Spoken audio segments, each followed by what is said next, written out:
మనం ఈరోజు ప్రభుపాదుల వారిచే రచించబడినటువంటి భగవద్గీత యథాతథంలో 13వ అధ్యాయం 31వ శ్లోకం గురించి చర్చిస్తున్నాం.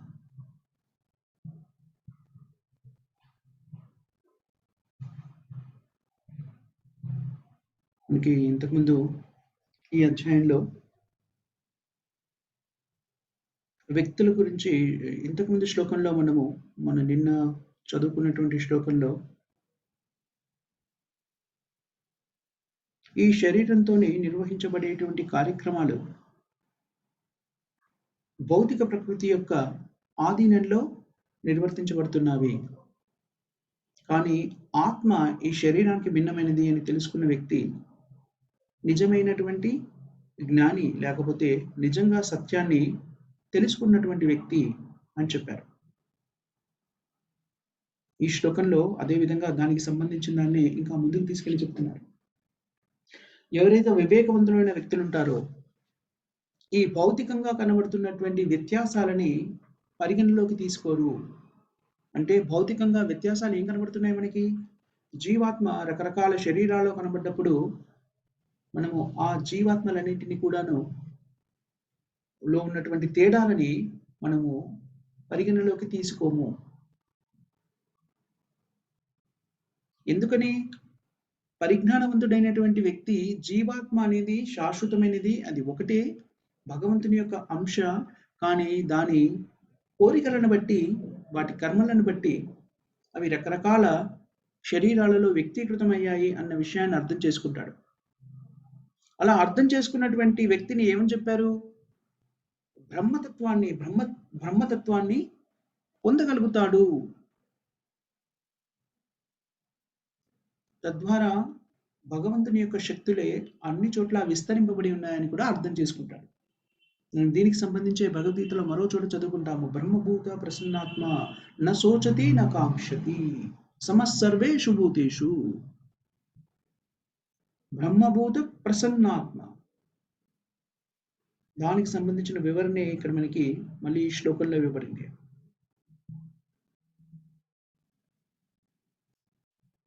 ఇది ఒక వ్యక్తి ఈ స్థితికి రావాలి అంటే ఏం చేయాలి? నిజానికి భక్తియుక్తమైన సేవలో నిమగ్నమయ్యి ఆత్మసాక్షాత్కార అనుభూతిని పొంది ఉన్న వ్యక్తి అయి ఉండాలి. అంటే తాను ఈ శరీరం కాదు, ఆత్మ అనే పరిజ్ఞానాన్ని కలిగి ఉన్నప్పుడు మిగిలిన జీవాత్మలన్నీ కూడాను భగవంతునికి చెందిన అంశలే, అవి కూడా ఆత్మలే. కాబట్టి అవి ఏ శరీరంలోనైనా ఉండవచ్చు. చూడండి, మనం భౌతిక ప్రపంచంలో ఒక వ్యక్తిని చూసినప్పుడు, మన మిత్రుని కలుసుకున్నప్పుడు ఒకరోజు ఒక రకమైనటువంటి దుస్తుల్లో ఆ వ్యక్తి మనకి అగుపించవచ్చు, మరుదినము ఇంకో రకమైన దుస్తుల్లో మనకి కనబడవచ్చు. కానీ మనం ఆ దుస్తులు వేరుగా ఉన్నాయి కాబట్టి ఆ వ్యక్తి మన మిత్రుడు కాదు అనం కదా. దుస్తులు వేరుగా ధరించినప్పటికీ అవి అతను మన మిత్రుడే, లేకపోతే ఆమె మన మిత్రురాలే అనేటువంటి విషయాన్ని మనము గ్రహించగలుగుతాం. అసలు దుస్తులు మన దృష్టి కోణంలోకి కూడా రావు, దృష్టిని అధిగమించిపోతాయి. పెద్దగా పట్టించుకోము దుస్తుల గురించి.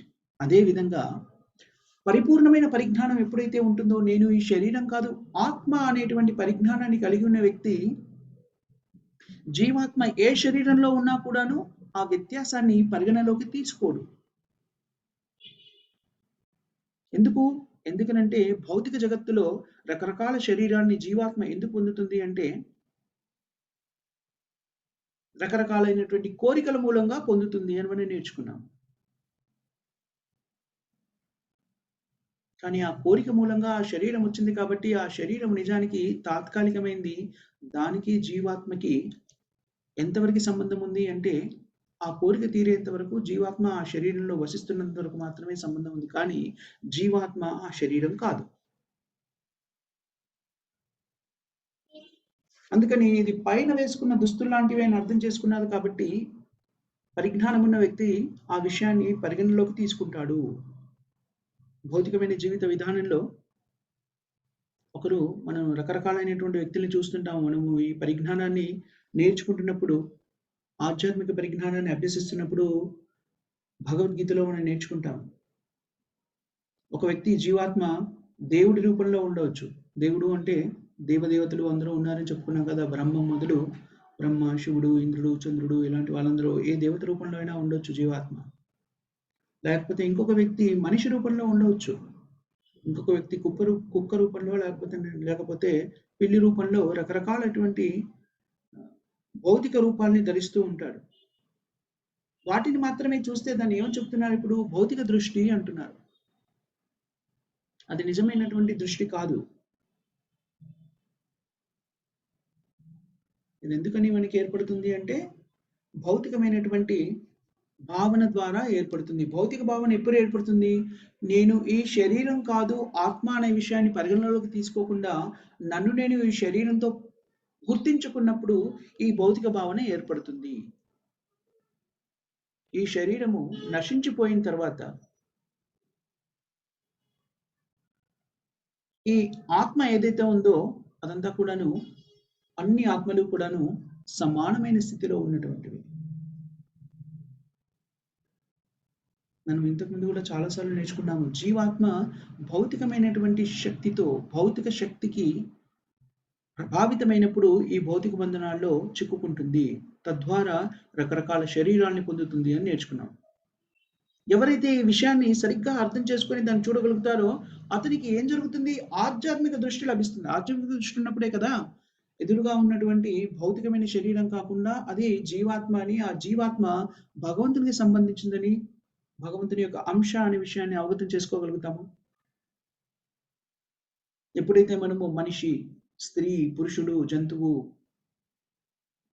పెద్దది, చిన్నది, ఉత్తములు, అధములు ఇలాంటివన్నిటిని కూడా వాటిని వాటిలో ఉన్న భేదాలని విస్మరించగలుగుతామో, భౌతిక భేదాలను విస్మరించగలుగుతామో అలాంటి వ్యక్తి తన చైతన్యాన్ని శుద్ధి చేసుకున్నవాడవుతాడు. అట్టి స్థితిలో మాత్రమే కృష్ణ చైతన్యంలో అభివృద్ధి చెందగలుగుతాడు. తద్వారా కృష్ణ చైతన్యం ద్వారా ఆధ్యాత్మిక ఐడెంటిటీ, ఆధ్యాత్మిక గుర్తింపును పొందగలుగుతాడు, చూడగలుగుతాడు. అప్పుడు ఆ స్థితిలో ఉన్నప్పుడు వ్యక్తి ఎలా చూస్తాడు? అన్నింటినీ సమాన దృష్టితో చూస్తాడు.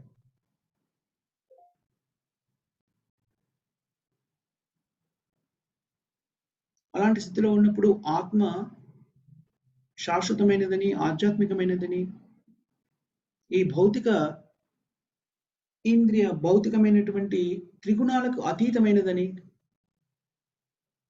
ఈ భౌతికమైనటువంటి శరీరంతోని అది సంబంధాన్ని ఏర్పరచుకున్న కూడాను ఈ భౌతికమైనటువంటి శరీరానికి కానీ, భౌతిక ప్రకృతికి కానీ అది అతీతంగా ఉండేటువంటిది, ఆధ్యాత్మికమైనది అని వ్యక్తి చూడగలుగుతాడు.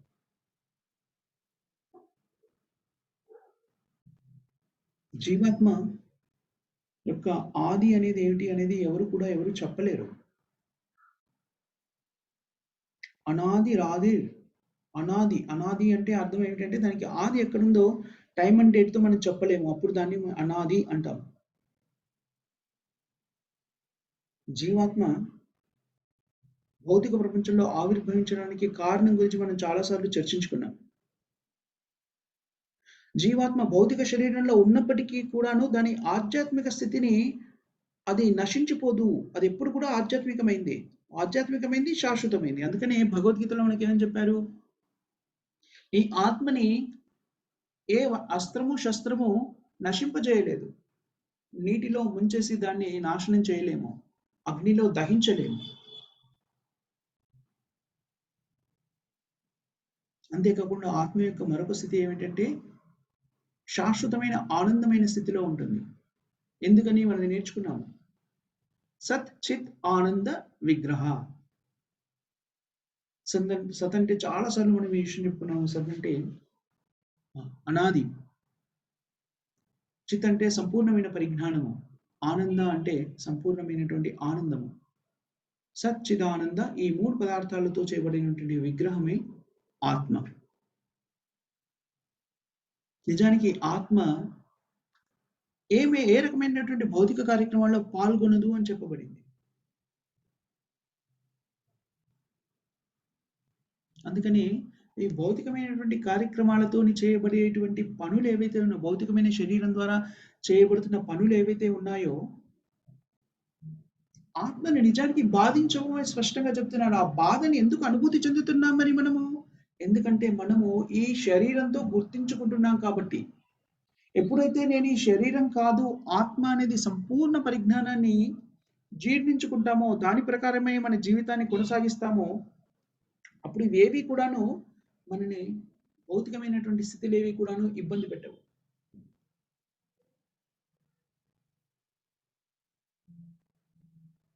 ఎప్పుడైతే మనము కృష్ణ చైతన్య మార్గంలో ఉంటామో, నేను ఈ శరీరం కాదు ఆత్మ అని తెలుసుకొని భగవత్ సేవలో నిమగ్నమై ఉంటామో, మనం అప్పుడు భౌతిక ప్రపంచంలో ఉన్నటువంటి ఇతర జీవాత్మలన్నింటినీ కూడాను సహజంగానే వాటి స్థితిని అర్థం చేసుకోగలుగుతాం. భౌతిక ప్రపంచంలో మనం చూసినట్టయితే మనకి తెలుస్తుంది ఏంటి అంటే, ఇతర జీవుల్ని ప్రేమించడానికి ఏంటది ఇంకా ఏంటి జీవహింస చేయకుండా ఉండడానికి రకరకాలైనటువంటి సంఘాలను స్థాపించి దాన్ని ప్రచారం చేసేటువంటి ప్రక్రియ మనం చూస్తూ ఉంటాం. కానీ అలాంటి ప్రక్రియలేవి కూడాను భౌతికంగా మనం చేయవలసిన అవసరం లేదు. బలవంతంగా ఒక వ్యక్తిని, ఇంకొక జంతువుని, జీవిని ప్రేమించమని బలవంత పెట్టాల్సిన అవసరం లేదు. లేకపోతే మోరల్ ప్రిన్సిపల్స్ అంటారే, అలాంటివేవో చెప్పి మోరల్ ప్రిన్సిపల్స్‌ని తెలుగులో ఏమనొచ్చు?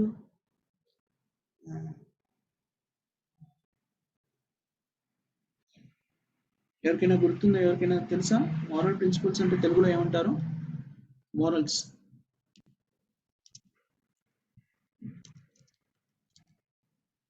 గుర్తుకు రావట్లేదు. తెలుగులో మోరల్స్‌ని ఏమంటారు? నైతికత. విలువలు నైతి ప్రభుజీ. హరే కృష్ణ ప్రభుజీ. నీతి కథలు. నీతికతలు. నైతిక సూత్రాలు ప్రభుజీ. నైతిక సూత్రాలు. నైతిక విలువలు అని కూడా ఉంటుంది. నైతిక విలువల ద్వారా, నైతిక సూత్రాల ద్వారా వ్యక్తుల్ని భౌతికంగా బలవంతంగా నువ్వు ఇతర జంతువుల్ని ప్రేమించు, ఇతర మనుషుల్ని ప్రేమించు అనేటువంటిది రుద్దడానికి మనము సంఘాలు, సంస్థలు ఇలాంటివి స్థాపించి దాన్ని ప్రజల్లో ప్రచారం చేయడానికి ప్రయత్నం జరుగుతూ ఉంటుంది.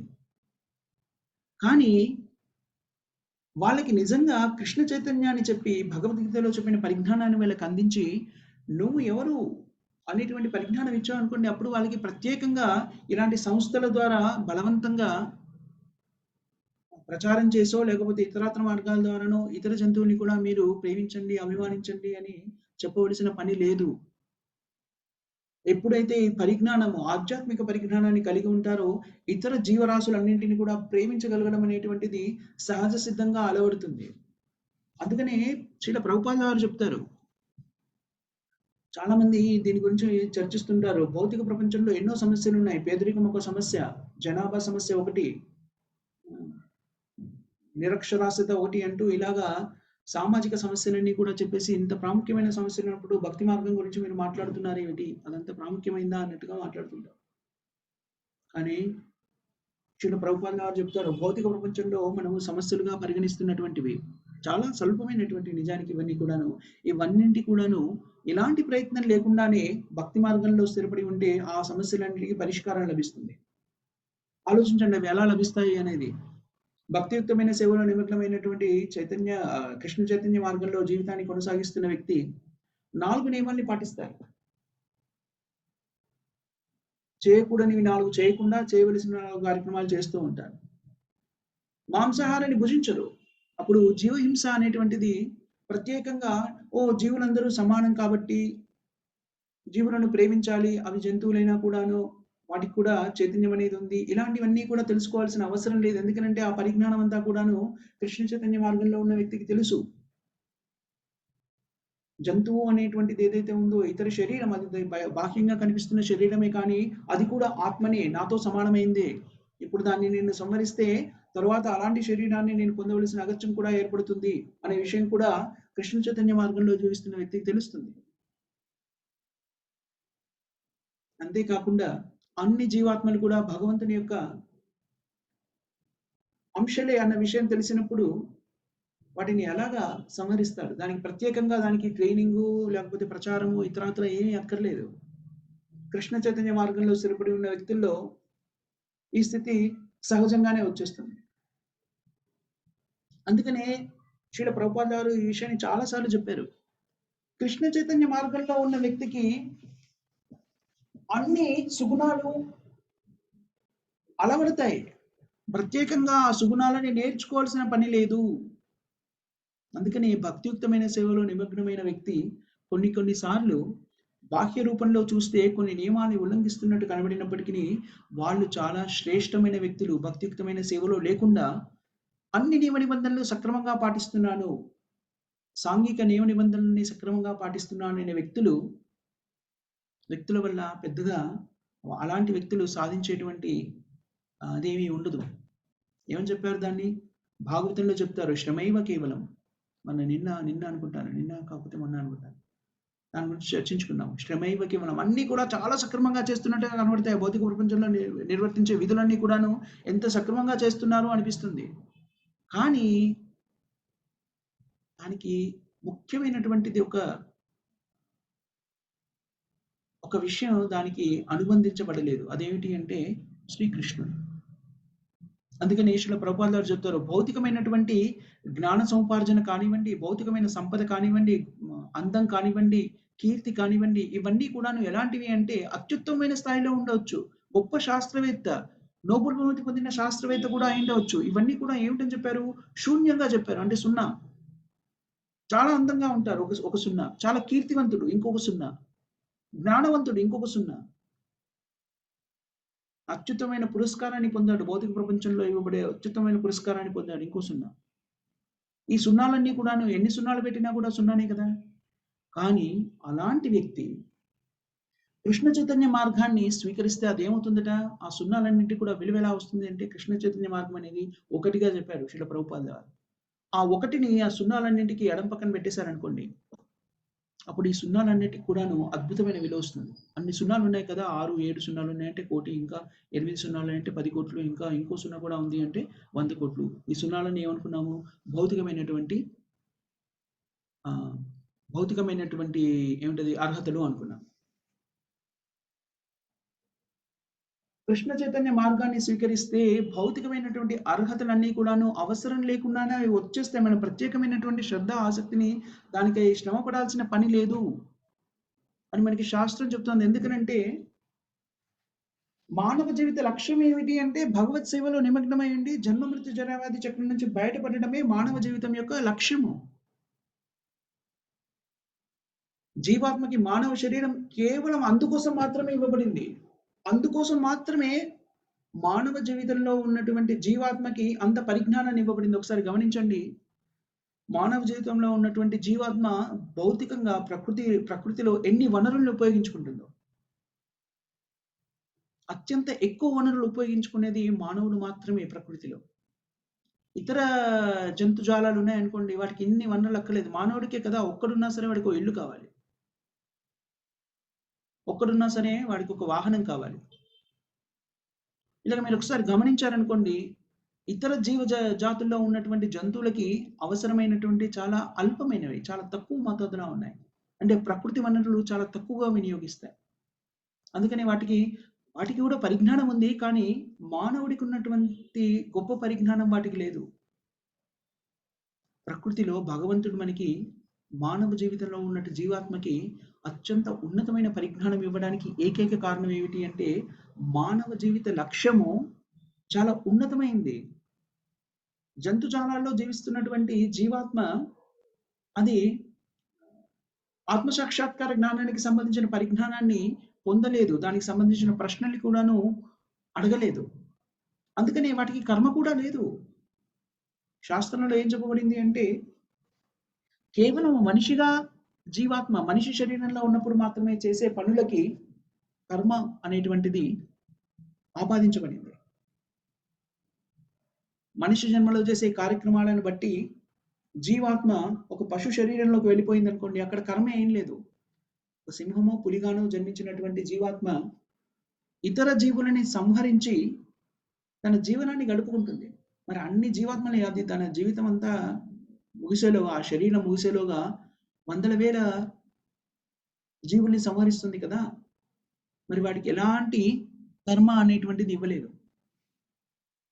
చూసారా, అక్కడ కూడా మనం ఆలోచిస్తే మనకి స్పష్టంగా అర్థమవుతుంది ఏమిటి అంటే భగవంతుని యొక్క కృప అర్థమవుతుంది. ఎక్కడైతే కర్మ అనేటువంటి దాన్ని భగవంతుడు జీవాత్మకి ఇచ్చాడో ఆ శరీరంలో భగవంతుడు ఏం చేశాడు? అపారమైన పరిజ్ఞానాన్ని కూడా ఇచ్చాడు. ఇచ్చి ఏం చేశాడు? ఆ కర్మ చేయాలా వద్దా అనేటువంటి నిర్ణయం తీసుకునే అధికారం ఇచ్చాడు. దాన్ని విశ్లేషించుకోగల శక్తిని ఇచ్చాడు. దాన్ని అధిగమించగలటువంటి మార్గాన్ని కూడా తెలియజెప్పాడు. మనం చాలాసార్లు చాలా చోట్ల చెప్పుకుంటూ ఉంటాము, మానవ శరీరం అనేది చాలా ఉత్కృష్టమైనది, మిగిలిన జీవాత్మలన్నింటిలో కూడా మనుష్య జన్మ చాలా ఉన్నతమైనది అని. కానీ మనుష్య జన్మలో జీవించినటువంటి జీవాత్మ, మనుష్య రూపాన్ని పొందినటువంటి జీవాత్మ కేవలము ఆహార, నిద్ర, భయం, 5 గుణాలు అనేటువంటి కార్యక్రమాల్లో నిమగ్నమై ఉంటే అదే కార్యక్రమాల్ని జంతు జీవాలు కూడా చేస్తున్నాయి. చీమ దగ్గర నుంచి మొదలు పెడితే బ్రహ్మ వరకు అందరూ కూడాను ఆహార, నిద్ర, భయం, 5 గుణాలు అనే కార్యక్రమాలు చేస్తూనే ఉన్నారు. సో మరి మానవ జీవితంలో మనిషి రూపంలో జన్మించినటువంటి జీవాత్మ అవే పనులు చేస్తే జంతువుకి మనిషికి తేడా ఏముంది? ఇది శాస్త్రం అని ప్రశ్నిస్తుంది. అప్పుడు ఆ ప్రశ్నని ప్రశ్నించుకొని మనం కూడా ప్రశ్నించుకొని దాన్ని విశ్లేషించుకొని మానవ జీవిత లక్ష్యం గురించి ఆలోచించగల శక్తి జీవాత్మకి మనిషి శరీరంలో ఉన్నప్పుడు మాత్రమే లభిస్తుంది. అలా మనిషి శరీరంలో ఉన్నప్పుడు లభించినటువంటి గొప్ప అవకాశాన్ని, జ్ఞానాన్ని సద్వినియోగపరచుకొని మరింత పరిపక్వతను సాధించి ప్రామాణికమైనటువంటి ఆధ్యాత్మిక గురువుల ద్వారా ఆధ్యాత్మిక జ్ఞానాన్ని కూడా సంపాదించుకొని మనిషి ఎప్పుడైతే తానెవరు తెలుసుకునే ప్రయత్నం చేస్తారో, అతాతో బ్రహ్మ జిజ్ఞాస, నేనెవరు అనేటువంటి తెలుసుకునే ప్రయత్నం చేసినప్పుడు అర్థమయ్యేది ఏమిటి అంటే, సిన్సియర్గా, చాలా క్రమశిక్షణగా, నిష్టగా తానెవరు అనేటువంటి అన్వేషణ మొదలెడితే వాళ్ళందరికీ కూడాను భగవంతుడు వాళ్ళ స్థితిని తెలియజేస్తాడు. ఎందుకంటే భగవంతుడు అందరి హృదయాల్లో కూడా పరమాత్మగా స్థిరుడై ఉన్నాడు. అందుకని భగవంతుడిని ఏమంటారు అంటే చైత్య గురువు అంటారు. మనకి గురువు అంటే కూడా ఏదో తెలియనప్పుడు, భక్తి అంటే ఏంటో తెలియనప్పుడు, రకరకాల జీవరాశుల గురించి కూడా తెలియనప్పుడు, అవి కూడాను జీవాత్మలే అని తెలియనప్పుడు, నేను శరీరం కాదు ఆత్మ అని కూడా తెలియనప్పుడు కూడాను మనకి మార్గనిర్దేశన చేస్తున్న వ్యక్తి ఎవరు అంటే పరమాత్మ. అందుకనే పరమాత్మని చైత్య గురువు అంటారు. మన ఆలోచనల్ని కూడా పసిగట్టగలిగి మనకన్నా మనము దాన్ని అర్థం చేసుకోవడానికి ముందే భగవంతుడు మన ఆలోచనను అర్థం చేసుకుంటారు. మనకి ఆలోచన ఎప్పుడైతే వస్తుందో, అలాంటి అన్వేషణ ఎప్పుడైతే వస్తుందో, అథాతో బ్రహ్మ జిజ్ఞాస, నేనెవరు, ఏమిటి, నేను ఇలా ఉన్నాను, నేనేమిటి అని తెలుసుకునేటువంటి కోరిక ఎప్పుడైతే కలుగుతుందో అప్పుడు భగవంతుడు చైత్య గురువుగా దానికి సంబంధించిన పరిజ్ఞానాన్ని అవగతం చేసుకోవడానికి కావలసినటువంటి పరిస్థితులన్నీ కల్పిస్తాడు. ఆ పరిస్థితుల ద్వారా మనిషి ఏం తెలుసుకుంటాడు? అహం బ్రహ్మాస్మి అని తెలుసుకుంటాడు. అహం బ్రహ్మాస్మి అనేటువంటి వేదాంత సూత్రానికి అర్థం ఏమిటి అంటే, నేను ఈ శరీరం కాదు ఆత్మ అని. మళ్ళీ ఇక్కడ ఈ సూత్రాన్ని చెప్పినప్పుడు శ్రీల ప్రభుపాదుల వారు మనకి ఏమిటది ఒక హెచ్చరిక చేస్తూ ఉంటారు. అహం బ్రహ్మాస్మి అనగానే నిరాకారవాదాన్ని ఆశ్రయించిన వాళ్ళు ఏమంటారు? అహం బ్రహ్మాస్మి అంటే అర్థం బ్రహ్మముని నేనే, బ్రహ్మము అంటే పరమసత్యం, అంటే నేనే దేవుడను అనేటువంటి భావాన్ని వ్యక్తీకరిస్తారు. కానీ శాస్త్రము దాన్ని అంగీకరించట్లేదు. నిజమైన అర్థం ఏమిటి అంటే దానికి వైష్ణవాచార్యులు స్పష్టంగా వివరించి చెప్తారు. అహం బ్రహ్మాస్మి అంటే నేను ఈ శరీరం కాదు ఆత్మని.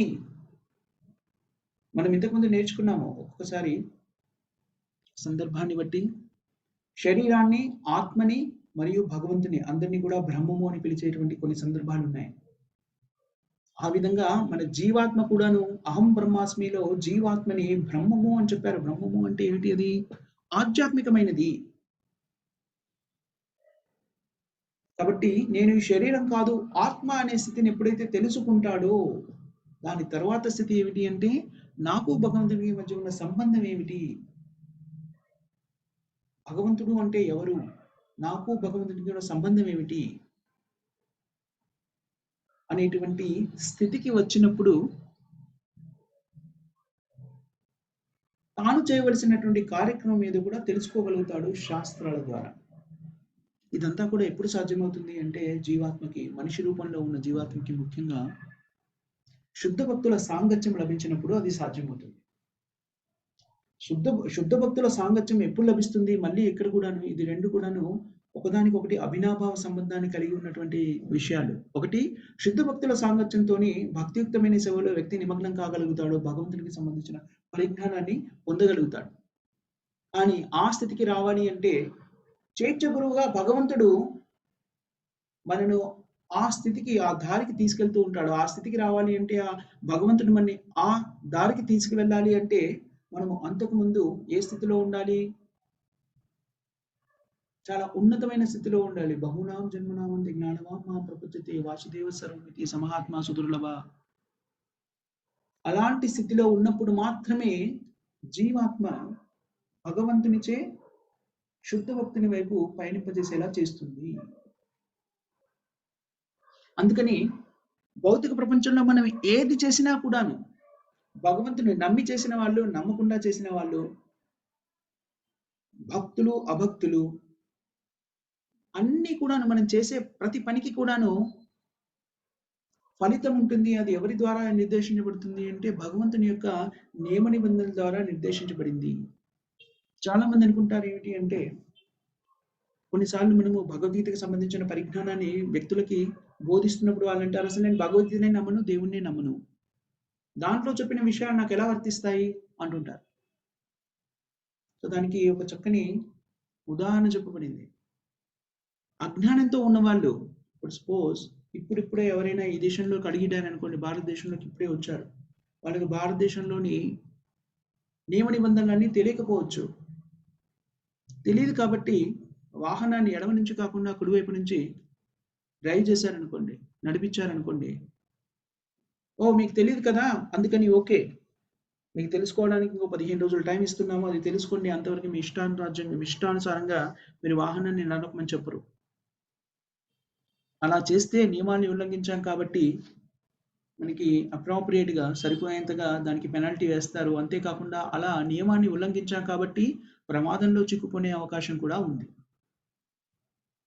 అందుకని నేను నాస్తికుణ్ణి, భగవంతుని నమ్మట్లేదు కాబట్టి ప్రకృతి నియమాలు ఏవి నాకు వర్తించవు, లేకపోతే భగవంతుని నిర్దేశించిన నియమాలు నాకేవి వర్తించవు అనుకోవడము కేవలం మూర్ఖత్వం అవుతుంది. భౌతిక ప్రపంచంలో కూడా మనం చూస్తున్నాము, ఆధిపత్యంలో ఉన్నటువంటి వాళ్ళు ఎవరైనా, ఫర్ ఇన్స్టెన్స్ మనము ప్రభుత్వాన్ని తీసుకోవచ్చు, ప్రభుత్వ నియమ నిబంధనలు అందరికీ వర్తిస్తాయి. నేను ప్రభుత్వాన్ని గుర్తించట్లేదు, ప్రభుత్వం మీద నాకు విశ్వాసం లేదు, ప్రభుత్వాన్ని నేను నమ్మను అన్నంత మాత్రాన ప్రభుత్వం నియమించే నియమ నిబంధనలు పౌరుడిగా నాకు వర్తించవు అనడము నా అజ్ఞానానికి నిదర్శనం అవుతుంది. అదేవిధంగా భౌతిక ప్రపంచంలో ఉన్నటువంటి భౌతిక నియమ నిబంధనలన్నీ కూడా అన్ని జీవాలకి సమానంగా మన ఆలోచన విధానానికి అతీతంగా అవన్నీ కూడా మనకు వర్తిస్తాయి. కానీ అవన్నీ ఎలా వర్తిస్తాయని చెప్పారు? అన్ని జీవాత్మలకి సమంగా వర్తిస్తాయి. కానీ ఎవరైతే భక్తియుక్తమైన సేవలో నిమగ్నం అవుతారో, అది కూడా ప్రకృతి నియమమే. ఏమని? భక్తియుక్తమైన సేవలో నిమగ్నమయ్యి ప్రతి కార్యక్రమాన్ని శ్రీకృష్ణుని కేంద్ర బిందువుగా చేసుకుని చేస్తున్నటువంటి వ్యక్తులకి కర్మబంధనం అంటుకోదు, అది కూడా ప్రకృతి నియమమే. ఎందుకంటే దాన్ని కూడాను మనకి భగవద్గీతలో చెప్పబడింది. భగవంతుడే స్వయంగా చెప్పాడు, మన్మనా బహుమత్ భక్తో మధ్య జీమాం నమస్కరు. ఎప్పుడు భగవంతుని గురించి ఆలోచిస్తూ భగవద్ధ్యానంలో నిమగ్నమయ్యే ప్రతి పని కూడా భగవంతుని యొక్క సేవ కోసమే నిర్వర్తిస్తున్నప్పుడు దానివల్ల ఎలాంటి కర్మ కూడా మనని అంటుకోదు. ఆ విషయాన్ని ఎవరు అవగతం చేసుకుంటారు అంటే భక్తియుక్తమైన సేవలో నిమగ్నమైన వాళ్ళు మాత్రమే అవగతం చేసుకోగలుగుతారు. అందుకనే మనము భౌతిక ప్రపంచంలో మనిషిగా జన్మించినప్పుడు మనం చేయవలసిన పని ఏమిటి అంటే చాలా ముఖ్యమైన సమస్య. మీరు ఎవరైనా చెప్పగలరా? జీవాత్మకి ఉన్నటువంటి చాలా పెద్ద సమస్య ఏమిటి? భౌతిక ప్రపంచంలోని జీవాత్మకి ఉన్నటువంటి పెద్ద సమస్య ఏమిటి?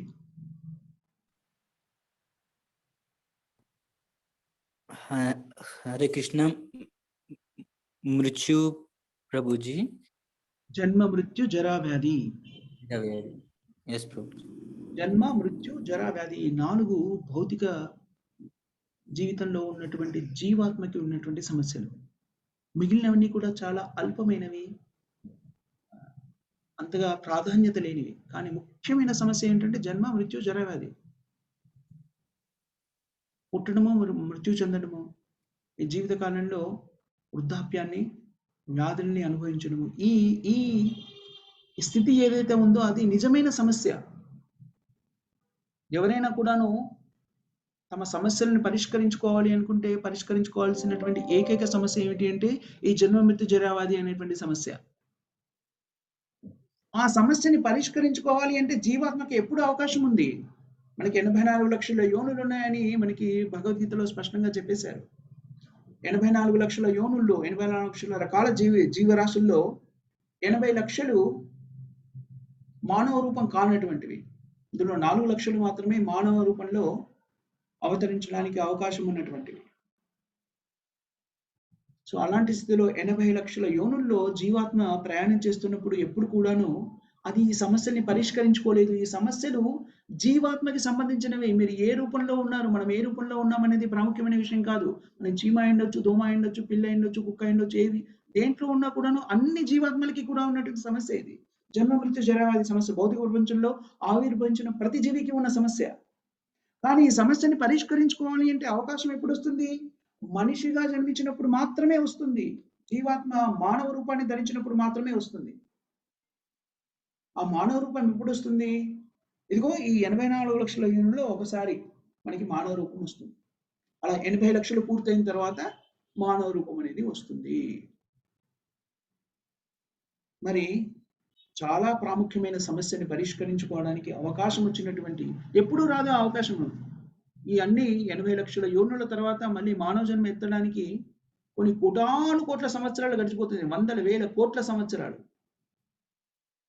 ఎందుకంటే మనం చూస్తున్నాం, ఒక వృక్షం ఉందనుకోండి, వృక్షాలు మనం కొన్ని వృక్షాలను చూస్తుంటాము. అవి యుగాల నుంచి అలా జీవిస్తున్నాయి మనకు చూస్తుంటాం. సత్యయుగము, త్రేతాయుగం నుంచి కూడాను ఇప్పటికీ ఉన్నటువంటి వృక్షాలు మనం కొన్ని చూస్తాం కొన్ని ప్రదేశాల్లో. వేల సంవత్సరాల నుంచి అలా జీవించి ఉన్నాయి.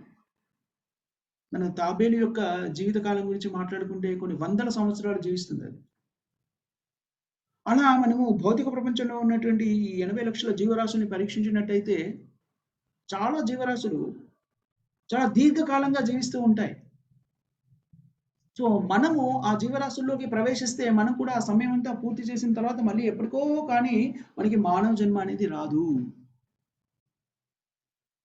అందుకని మానవ జన్మ అనేటువంటిది చాలా దుర్లభమైనది, చాలా కష్టంతో వస్తున్నటువంటిది. చాలా చాలా చాలా చాలా చాలా చాలా జీవరాశుల నుంచి మనం ప్రయాణం చేశాక కొన్ని వందల వేల కోట్ల సంవత్సరాల తర్వాత ఈ మానవ జన్మ వస్తుంది. ఈ మానవ జన్మ వచ్చినప్పుడు అలా మానవ జన్మను పొందిన వాళ్ళలో కూడాను అందరికీ పరిజ్ఞానం రావట్లేదు. మనుష్యాణం సహస్రేషు కచ్చిత్ యతతి సిద్ధః యతతమపి సిద్ధానాం కచ్చిమాం యోతి తత్వత. అందరికీ రాదు. కోటాను కోట్ల మనుష్యుల్లో ఒకరికి పరిజ్ఞానం వస్తుంది. ఆ పరిజ్ఞానానికి రావాల్సినటువంటి అర్హత ఏమిటి అంటే బహూనాం జన్మనామంతే అని చెప్పారు. అలా మనకి పరిజ్ఞానం వచ్చినప్పుడు దీన్ని మనము తేలికగా తీసుకోకూడదు. పర్వాలేదులే అనుకోవడానికి వీలేదు. మనకు వచ్చినటువంటి ఈ పరిజ్ఞానం ఎంత గొప్పది అంటే మన శాశ్వతమైన సమస్యని తొలగించగలిగేటువంటి శక్తియుక్తమైనటువంటిది. ఈ పరిజ్ఞానం ద్వారా మనకి ఏమని చెప్తున్నారు? చాలా సులభంగా దీన్ని అధిగమించవచ్చు అని చెప్తున్నారు. ముఖ్యంగా కలియుగంలో ఎలాగా? హరే కృష్ణ మహామంత్రాన్ని జపించడం ద్వారా, సంకీర్తన యజ్ఞంలో పాలు పంచుకోవడం ద్వారా మనము ఈ సమస్య ఏదైతే ఉందో శాశ్వతంగా ప్రతి జీవికి భౌతిక జీవితంలో, భౌతిక జీవన విధానంలో స్థిరపడిపోయినటువంటి ప్రతి జీవికి ఉన్నటువంటి సమస్య జన్మ, మృత్యు, జరావ్యాధి అనేటువంటి సమస్యని పరిష్కరించుకోవడానికి మనకి అవకాశం లభించింది. ఎప్పుడు మానవ జన్మలో ఉన్నప్పుడు మాత్రమే అవకాశం లభిస్తుంది. మానవ జన్మలో కూడా అందరికీ లభించదు, కొందరికే లభిస్తుంది. అర్హతలను బట్టి, వాళ్ళు చేసిన కార్యక్రమాలని బట్టి, మరియు భక్తుల యొక్క కృపను బట్టి, శుద్ధ భక్తుల కృపను బట్టి మనకి ఆ అవకాశం లభిస్తుంది. వాళ్ళందరికీ కూడా మనం ఎప్పుడైతే ఇక్కడ మనం ఇది వింటున్నామో మనందరికీ కూడా ఈ అవకాశం లభించింది శ్రీల ప్రభుపాద వారి కృప వల్ల. అందుకని దీన్ని తేలికగా తీసుకోకూడదు. తేలికగా తీసుకోకూడదంటే ఏం చేయాలి? చాలా సులభంగా మనకి చేయగలిగినటువంటి కార్యక్రమాన్ని నియమ నిబంధనల రూపంలో మనకి శ్రీల ప్రభుపాదుల వారు, ఇంకా ప్రామాణిక ఆచార్యులు చైతన్య మహాప్రభు ద్వారా మనకి అందించారు. చైతన్య మహాప్రభు స్వయంగా అందించారు. ఈ ప్రామాణిక ఆచార్యుల ద్వారా మనకి తెలియజెప్పబడింది. అదేమిటి? హరే నామ హరే నామ హరే నామ ఇవ కేవలం కలువు నాస్తేవ నాస్తేవ నాస్తేవ గతిరంజద. భౌతిక జీవన విధానంలో కలియుగంలో చేయవలసినటువంటి ఏకైక కార్యక్రమం, మనుష్య రూపంలో ఉన్నప్పుడు చేయవలసిన ఏకైక కార్యక్రమం అంటే హరినామ సంకీర్తనము. అది చేయడానికి మనకి అనేక రకమైనటువంటి అవరోధాలు కనిపించవచ్చు. కానీ మనకి ఎప్పుడైతే తెలుస్తుందో మానవ జీవిత లక్ష్యం కేవలము ఈ మన సమస్య అయినటువంటి జన్మ మృత్యు జర వ్యాధి చక్రం నుంచి బయటపడడానికి మాత్రమే జీవాత్మకి మానవ శరీరం ఇవ్వబడింది. మానవ శరీర లక్ష్యము, ధ్యేయము అది మాత్రమే. మిగిలినవన్నీ కూడాను దానికి సహకరించేలాగా ఉండాలి. మనము వర్ణాశ్రమ ధర్మాన్ని ఆశ్రయించిన, భార్య పిల్లల్ని కలిగి ఉన్న, ఉద్యోగము అలాంటి వాటి అన్ని కలిగి ఉన్నా కూడాను అవన్నీ కూడా దేనికి ఉపయోగపడాలి? మన లక్ష్యాన్ని ఛేదించడానికి ఉపయోగపడేటువంటి వనరులుగా ఉండాలి అవి. అలా చేయకపోతే మనం మన జీవితాన్ని వృధా చేసుకుంటున్నాము. ఈ భౌతిక ప్రపంచంలో ఇప్పుడు దాదాపు 800 కోట్ల మంది జనాలు ఉన్నారు. 800 కోట్లు. దాంట్లో కనీసంగా 80 కోట్ల మంది కూడాను భక్తియుక్తమైన సేవలు లేరు. కనీసం 8-10 కోట్ల మంది అయినా ఉన్నారా అంటే ప్రశ్నార్థకమే. ఇంత ప్రచారం చేయబడింది కదా. శ్రీల ప్రభుపాదుల వారు ప్రపంచం అంతా తిరిగి దీనికి సంబంధించిన పరిజ్ఞానాన్ని అన్ని ఖండాల్లోని వాళ్ళకి ఇచ్చారు, అన్ని దేశాల్లోని వాళ్ళకి ఇచ్చారు.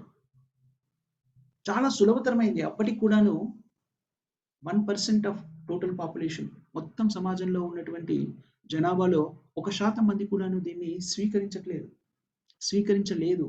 వాళ్ళకి స్వీకరించడం కాదు, వాళ్ళకి ఆ పరిజ్ఞానం కూడా లేదు. కానీ మన అదృష్టం వల్ల, శ్రీల ప్రభుపాదుల వంటి వారి కృప వల్ల మనం స్వీకరించడం కూడా ముఖ్యమే. ప్రభుపాదుల వారి కృపని అందరికీ ఇచ్చారు. కానీ దాన్ని స్వీకరించగలిగాము, మనం ఇక్కడ దాకా వచ్చి దాన్ని నేర్చుకోగలిగాము. కాబట్టి దాన్ని మనం సద్వినియోగం చేసుకొని, చాలా సులభము. ఏం చెప్పారు? భగవన్నామాన్ని కనీసంగా 16 మాలలు జపం చేయమని చెప్పారు. దాన్ని పాటించడానికి 16 మాలల జపం చేస్తూ హరే కృష్ణ కృష్ణ కృష్ణ హరే హరే, హరే రామ రామ రామ హరే హరే అనే మంత్రాన్ని ప్రతిరోజు జపమాల మీద 108 బీడ్స్ ఉంటాయని మనకు తెలుసు. వాటి మీద ప్రతి బీడ్ మీద కూడా పూర్తి మంత్రాన్ని జపిస్తూ అలాగా 16 మాలలు జపం చేస్తూ 4 నియమాల్ని పాటించడం ద్వారా మనము భగవద్ధామాన్ని చేరుకోగలుగుతాం. చూడండి ఎంత సులభం చేసేశారు. ఎంత క్లిష్టమైనటువంటి సమస్యని పరిష్కరించుకోగలగడానికి ఎంత సులభమైన మార్గాన్ని ఇచ్చారు. ఇది మళ్ళీ మనకి లభించకపోవచ్చు. ఈ కలియుగంలో కూడాను ఈ అవకాశం కేవలము 10,000 సంవత్సరాలు మాత్రమే. దాన్ని స్వర్ణయుగం, కలియుగంలో స్వర్ణయుగం అని చెప్పబడింది. ఎప్పటి నుంచి? శ్రీల చైతన్య మహాప్రభు వాళ్ళు అవతరించినప్పటి నుంచి 10,000 సంవత్సరాలు. అంటే మనకి ఇంకా 9,400 పైచిలుకు సంవత్సరాల వరకు ఇది స్వర్ణయుగము, కలియుగంలో స్వర్ణయుగము అని చెప్పబడింది. మన అదృష్టం ఏమిటంటే మనం ఆ కాలంలో జన్మించాము మానవ రూపంలో.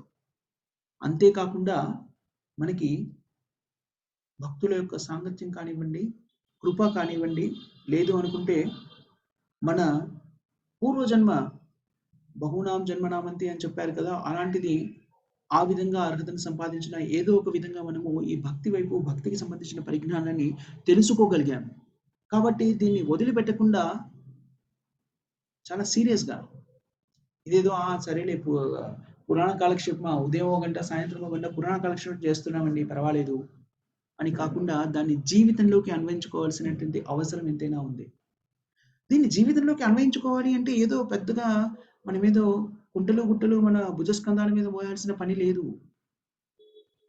కేవలం హరినామ సంకీర్తన చేయడము, హరే కృష్ణ మహామంత్రాన్ని జపించడము. నోరు మన దగ్గరే ఉంది, చెవులు మన దగ్గరే ఉన్నాయి. ఎలాంటి నియమ నిబంధనలు కూడా పెట్టలేదు చైతన్య మహాప్రభు. అన్నింటిని కూడా తొలగించేశారు.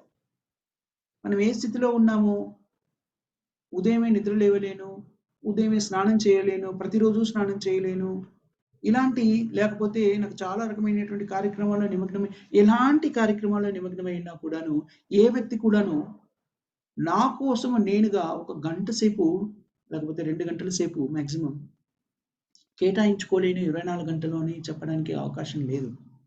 అలా ఉన్నా సరే కూడాను మనకి ఎప్పుడైతే పరిజ్ఞానం వచ్చిందో ఇది మానవ జీవిత లక్ష్యము అని మనకి ఎప్పుడైతే తెలిసిందో అప్పుడు మనము ఆ 2 గంటల్ని ఎలాగైనా కూడాను మనకు మనము కల్పించుకొని ఈ హరినామాన్ని జపించి తీరాలి. హరే కృష్ణ కృష్ణ కృష్ణ హరే హరే, హరే రామ రామ రామ హరే హరే.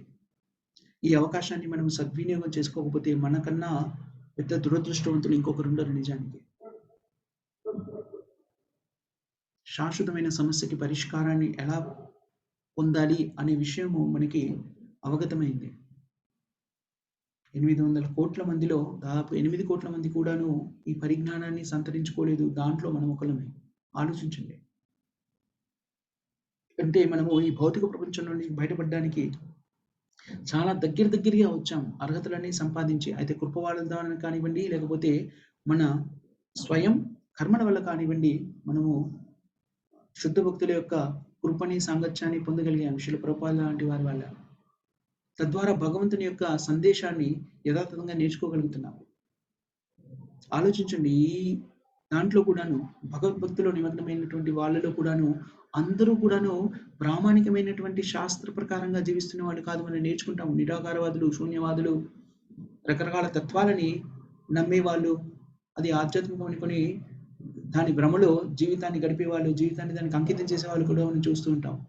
చూడండి, మన అదృష్టం ఎంత గొప్పది అంటే సరి అయినటువంటి ప్రామాణికమైనటువంటి పరిజ్ఞానం మనకి లభించింది.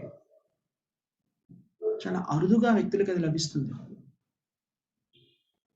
లభించినప్పుడు దాన్ని దుర్వినియోగం చేసుకోకుండా మనము హరే కృష్ణ మహామంత్రాన్ని చాలా నిష్ఠగా ప్రతిరోజు జపించడం ద్వారా మనం ఈ భౌతిక బంధనాల నుంచి విముక్తులమై మానవ జీవిత లక్ష్యాన్ని చేరుకోగలుగుతాము. అందుకని మీ అందరికీ కూడాను నా విజ్ఞప్తి ఏమిటంటే ఈరోజు ఏకాదశి కూడాను. కాబట్టి ఎవరైనా 16 మాలలు జపం చేయకుండా ఉంటే దయచేసి దాన్ని ఈ రోజు నుంచి, ఈ క్షణం నుంచే స్వీకరించండి. మీరు 3, 4, 5, 6 అలాంటివి చేస్తున్నా కూడాను 16 చేయడానికి కష్టం ఏమిటి? ఒకసారి దృఢ సంకల్పాన్ని, దృఢ నిశ్చయంతో అది చేయాలి అనుకున్నారనుకోండి, అసాధ్యం కాదు. దీంట్లోనే లక్ష్మీ మాతాజీ ఫర్ ఇన్స్టెన్స్ పోయిన వారం అనుకుంటాను 200 పైచిలుకు 216 208 సరిగ్గా గుర్తులేదు, 200 పైచిలుకు మాలల్ని జపించగలిగారు. ఒకసారి మనం ఏర్పరచుకున్నాం అనుకోండి, మనిషి యొక్క లక్షణం ఏమిటి అంటే ఒక్కసారి స్థిరంగా అది చేయాలి అనుకున్నాం అనుకోండి, చేయగలుగుతాము, చేసి తీరుతాము. ముఖ్యంగా ఆధ్యాత్మికమైనటువంటి కార్యక్రమాల్లో, ఆధ్యాత్మిక సేవల్లో నిమగ్నం కావాలి అనుకుంటే మన స్థిర చిత్తం ఉందనుకోండి, ఆ సంకల్ప బలాన్ని భగవంతుడే కూడా అనుగ్రహిస్తాడు. మన స్థిర చిత్తంతోనే, దృఢ సంకల్పంతోనే అది చేయాలి అనుకుంటే దానికి భగవంతుడు కూడా సహకరిస్తాడు. అందుకని దయచేసి మీరు ఇది అర్థం చేసుకోవాల్సిన అగత్యం ఉంది. ఏమిటి అంటే మిగిలినవి ఏవైతే ఉంటాయో చూసారా, కుటుంబ సమస్యలు కానివ్వండి, ఉద్యోగపరమైన సమస్యలు కానివ్వండి, ఇతరత్ర రకరకాల భౌతిక ప్రపంచంలో సమస్యలని కనబడుతూ ఉంటాయి. అవన్నీ కూడాను అంత ప్రాముఖ్యమైనవి కావు. అవి మనము పరిష్కరించకపోయినా కూడాను అంత ప్రాముఖ్యమైనవి కావు. అవి వస్తూ పోతూ ఉంటాయి. కానీ ఒకవేళ ఈ మానవ జీవితం ఇలాగే మనము భగవంతుని యొక్క సేవని స్వీకరించకుండా, హరినామాన్ని స్వీకరించకుండా ఈ శరీరాన్ని వదిలేస్తే, ఒక్కసారి ఆలోచించండి, మళ్ళీ 84 లక్షల యోనులు, 80 లక్షలు మానవ జన్మం కానటువంటి యోనుల్లో మనం తిరుగుతూ ఎన్ని వేల కోట్ల సంవత్సరాల తర్వాత మళ్ళీ మానవ జన్మ వస్తుందో తెలీదు. అలా వచ్చినప్పుడు ఎలాంటి కాలంలో వస్తుందో తెలియదు. సత్యయుగమా, త్రేతాయుగమా, ద్వాపర యుగమా, కలియుగమా తెలీదు. అలా వచ్చినప్పుడు మళ్ళీ మనము ఏ స్థితిలో ఉంటామో, మళ్ళీ భగవంతుని వైపు వెళ్ళగలుగుతామా లేదా తెలీదు. ఇంత రిస్క్ ఉంది. అందుకని దీని ప్రాముఖ్యతని గమనించి ఈ రోజు నుంచే హరే కృష్ణ మహామంత్రాన్ని జపించడం, 16 మాలలు జపించడం అనేటువంటిది స్వీకరించవలసిందిగా మీ అందరికీ కూడాను అభ్యర్థన. సో మనం ఇక్కడ ముగిద్దాము. ఎవరికైనా ఏమైనా క్వశ్చన్స్ కానీ కామెంట్స్ కానీ ఉన్నాయా మాతాజీస్ అండ్ ప్రభుజీస్?